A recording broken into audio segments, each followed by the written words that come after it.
Jason Peacock. Today I'm here to talk about Kemet from Matagot Games, designed by Jacques Barriot and Guillaume Montiage. Kemet is a pedal to the metal, blood in the sand, steel clashing steel, dudes on a map, area control game. You can recruit giant monsters to aid your army and advance your army's technologies with awesome powers as the game progresses. This is the evolution of Risk. But there ain't no turtling in this game. Ain't no room for sissy boys. This game not only encourages attacking and combat, but rewards it. The board is double-sided depending on the number of players. Players with odd numbers have the addition of the Sanctuary of All Gods. The right side of the board is not used for 2 and 3 player games. There are parallels to Blood Rage. Instead of Rage, you spend prayer points, and everyone takes a turn doing exactly one action. Flow of the game moves pretty fast, and combat is quick too. Also entertaining to watch if you're not involved, because the outcome of battle is something that everyone will be paying attention to. Another comparison I make to Blood Rage is the technology your clan gets as the game moves along, including giant monsters that aid your army. The big difference is that technology and monsters are not drafted in this game like they are in Blood Rage. Here in Kemet, they are purchased with prayer points. Let me explain how the gameplay works. So here's the game board set up. This is on the 5 3-player side. You can see up here, if it's a 5-player game, this is the track they use. If it's a 3-player game, the initiative markers go here. Whoever is in last place always gets to decide the initiative order for the round. If it's a tie, whoever went earlier in the previous round gets to set the initiative order. First, you choose how many victory points you're playing to, either 8 or 10. 8-point games are great. If I ever have the time, I always prefer to do the 10 just because it's more epic and those last couple rounds are even more intense. So these are the starting cities. You can see there's 5 of them here. Little spots for your triangles, and each city is divided into different sections. Generally, you can only have 5 of your guys per troop and then 1 monster. So you're never allowed to have 5 in a single space unless you buy a power card that lets you do that. So also everything is the same distance away from everything. For me, to go from this city to there, you can see I'm 1, 2, 3 spaces away. For this city to go there, 1, 2, 3 spaces away. For this city to go there, 1, 2, 3 spaces away. Up here, we've got the Sanctuary of All Gods. This is a temple. Well, it's not quite a temple, but this is only in odd number games. There is a way to teleport there. I'll explain that in a minute. But once you're there, there's no way back. And what this lets you do, at the end of a game round, you can sacrifice 2 troops for a victory point. That is huge. This is always going to be tightly contested.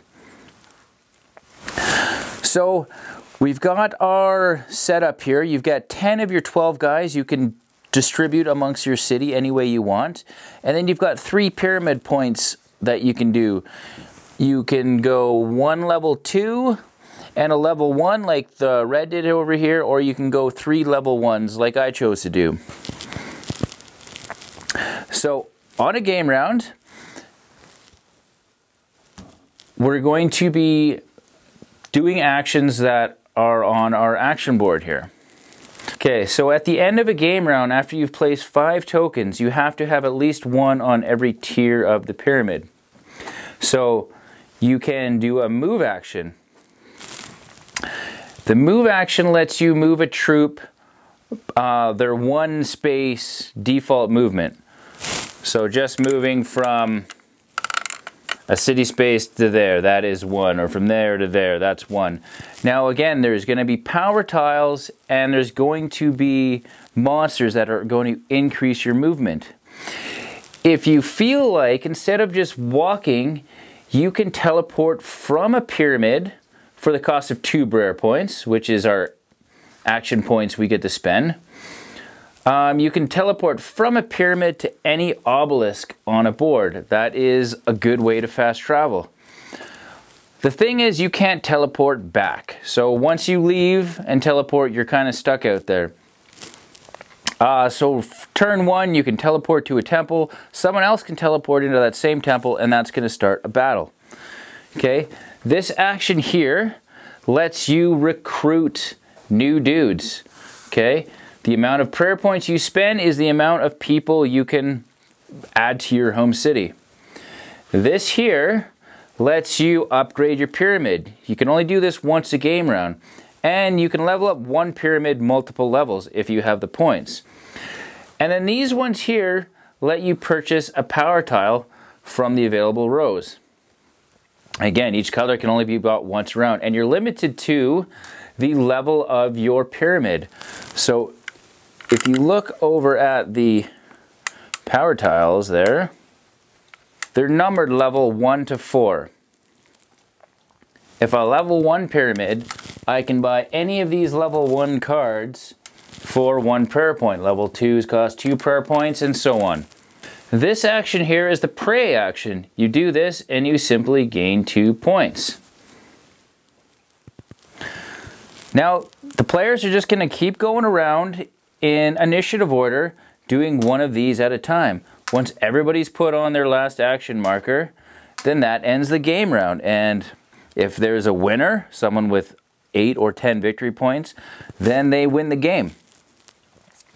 If 2 players are tied, then there are numerous tiebreakers. So, couple things to mention is at the beginning of every round,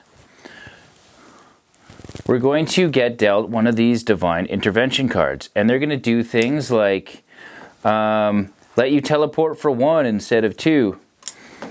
This is a combat card. This will give you 2 shield in combat. This will simply give you 2 guys. There's all kinds of things that they can do. Now, every player is going to get a set of cards of their color, these combat cards here. Everyone's got the same cards. Now, anytime 2 troops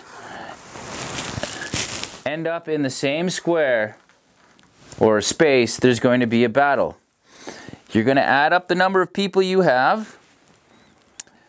You're going to choose 1 card to burn, okay, and you won't get it back until you've used your whole hand. So there is a little bit of strategy in reading what other players play and what their options they have left. And then they play the other card face down and flip at the same time, similar to Blood Rage. You're going to take this number with the hand holding a sword, add it to the number of troops you have, and that's your battle value. Whoever has the highest wins. Defender wins ties. This blood drop here is the amount of people you're going to kill. So it's possible to win a combat and lose all your people. This shield symbol here cancels out blood drops. Now, if you're the attacker and you win a fight and you have troops left at the end of the fight, then you get a permanent victory point, which is one of these square-shaped ones right here. Permanent victory points cannot be taken away. However, temporary victory points are gained in a few different ways.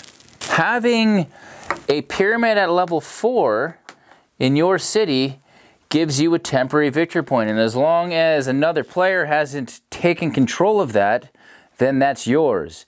You can always recruit guys there, start a battle and win, and as soon as they're killed, you're going to get your pyramid point back. But if a player can move in and take that when it counts, it could win them the game. These temples all give you temporary victory points while you hold them. And at the end of a game round, if you hold 2 temples, that's going to give you a permanent victory point. Temples also give you bonus prayer points at the end of a game round as well. There's tons of incentive to controlling these pyramids. This pyramid up here works a little bit differently. At the end of a round, you can sacrifice 1 guy to gain 5 prayer points. So that's how the game goes. It goes back and forth like that. Now, the last thing I want to talk about is the power tiles. So these are the red power tiles. The red tiles are attack powers, the blue are defense powers, and the whites give you prayer points and stuff like that. You see you've got the level 1 here. This is how you're going to get monsters and stuff like that. This right here gives all of your troops +1 in combat. There's 2 of those tiles, but you can only ever own 1 copy of a power tile. Even if they're different colors but have the same picture, you can't buy it. Take this one here for an example. This is a straight up victory point. All the colors have one of these, but you cannot buy all 3. You can only pick 1 to buy. This here gives you a giant scorpion. The scorpion's going to add 2 casualties to any combat. It's going to give your troop an extra movement, and it's going to give you +2 in a combat. That's great. This one here, initiative, I always gun for this one. This level 4 red. It lets you kill 2 guys before the fight even starts. Here's another monster, this big phoenix.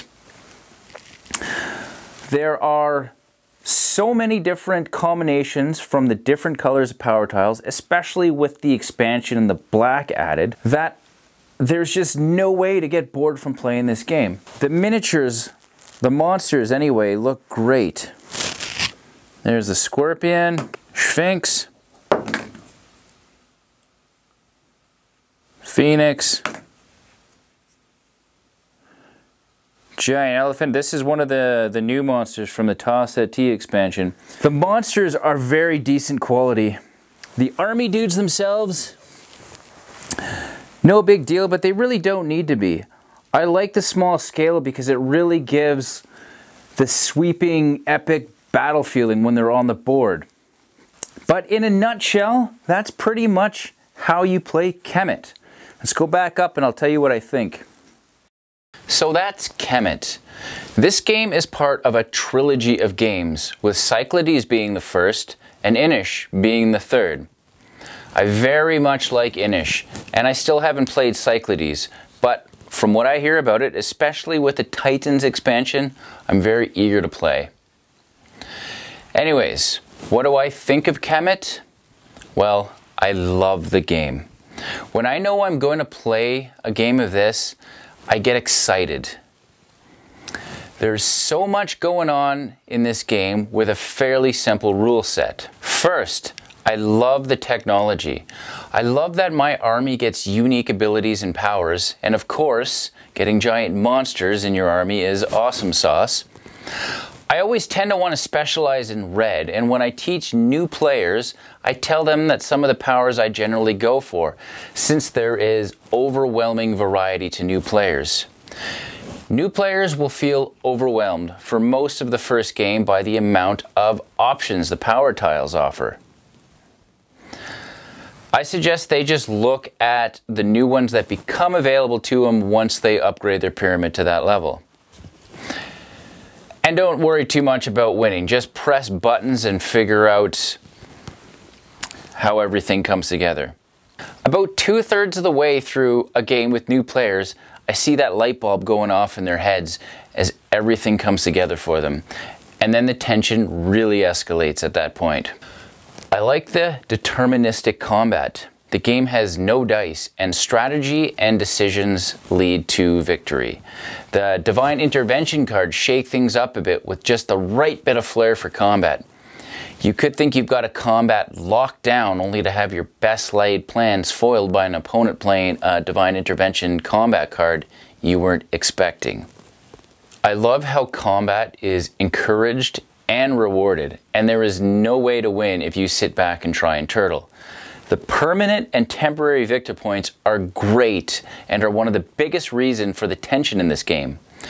When you've got hold of a couple temples and victory is in reach, everyone else starts coming for you, guns blazing. So you better make sure you've got a backup plan.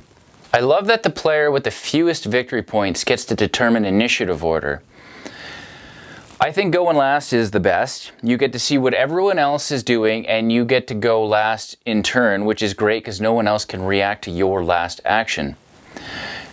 Dudes on a maps game are probably my favorite genre, and this is in the top 2 dudes on a maps game for me.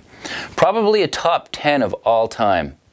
Like I said, it's just an exciting, action-packed, intense game full of edge-of-your-seat moments, and players will be cheering when their best-laid plans work out and jeering when they fail. There is so much depth and strategy in this game, and when you can read the board, predict what your opponents are going to do, and make a plan that succeeds, it is so rewarding to watch your battle strategy come to fruition. The 2-player game of this is less exciting for me, and I don't think I'd ever pull it out for a 2-player game unless it was specifically asked for, or if I was teaching someone the game, I'd play as a 2-player to teach them the rules. The pace of the game is really good, and there isn't a lot of downtime between turns, and when it's not your turn, you're very engaged in everything that is going on because the results of 2 other people fighting can really change your strategy. Combat is quick and fun and exciting. The biggest drawback for this game is that new players get overwhelmed by the amount of choices going on, and it looks way more complicated than it actually is. I mean, the rulebook is 7 pages long. I explained this game to a couple of people, and one guy wanted to sit out and watch the first game because he thought it was just too much. That same person, after 3 turns, says, "I think I love this game." There's an expansion for this game called Toss at Tea. It's a modular expansion. I immediately throw in the black power tiles. It doesn't matter if it's beginners or not. It's just more cool options and more depth of strategy. And there's also a couple of new combat cards that I throw into every game. There is also a more complicated module where you're moving priest on a sideboard and they're picking up benefits for you, and if you get them off the board you can add them to your army. I still haven't played that one yet, and there is no way I would introduce this the first game I played with anyone. So I still have to try that one module, but I do recommend the expansion just for the black power tiles. My game group does have it on the books for next game night, so I am going to be adding it then. Anyway, I love this game. If Risk is all you know of dudes on a map territory control game, then this game needs to be tried. I love that when you're looking out of your city and you just see an army coming for your gates, they want to take that level 4 pyramid from you and the temporary victory point that comes along with it. It's just so exciting to watch. I love how there's never usually a runaway leader. If you're playing a 10-point game and you've got a couple people with 8-9 points and someone with 5-6 points, some really great strategy and some nice plays can swing that back in the other direction. Thanks for watching. That is Kemet. In my opinion, this is a must-buy for any collection. I'll see you next time. Thanks so much for watching the Dice Tower videos. Find more great videos and reviews as well as our top-rated audio podcast at Dicetower.com. You can also find other great shows at Dicetowernetwork.com. I'm Eric Summerer, and you've been watching The Dice Tower. The Dice Tower is sponsored by Cool Stuff Inc., where you can find great games for great prices. Cool stuff in stock. Check them out at CoolStuffInc.com.